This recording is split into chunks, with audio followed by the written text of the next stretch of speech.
నేను G Madhu DSP ACB Adilabad నుంచి ఈరోజు అనగా 21 ఆగస్టు 20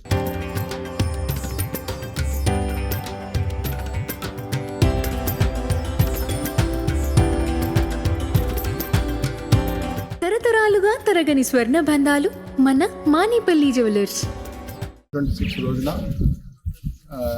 లింగయ్యపల్లిలో ఒక బాధితుడు తన ఇంటికి కన్స్ట్రక్షన్స్ కోసం మరియు ఇంటి నంబర్ కోసం పర్మిషన్ కోసము విలేజ్ సెక్రటరీ శ్రీమతి వరలక్ష్మి గారిని సంప్రదించగా ఆమె 15,000 లంచం ఇవ్వాలని చెప్పేసి డిమాండ్ చేయడం జరిగింది.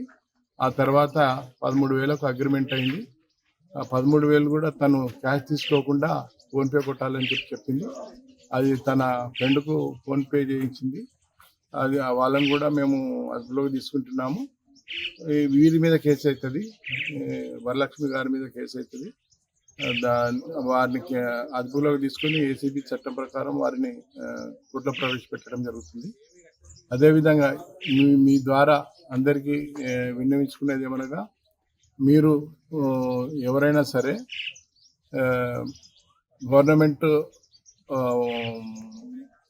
ఎంప్లాయీస్ వారు చేయాల్సిన పనికి గాను డబ్బులు డిమాండ్ చేసినట్లయితే మాకు 1064 నంబర్కు కానీ లేదా డిఎస్పీ ఆదిలాబాద్ 91546 91543 88963 ఈ నంబర్లకు ఫోన్ చేసి మా సహాయాన్ని ఎల్లవేళలా 24/7 పొందగలరని మీ ద్వారా అందరికీ తెలియజేస్తున్నాను.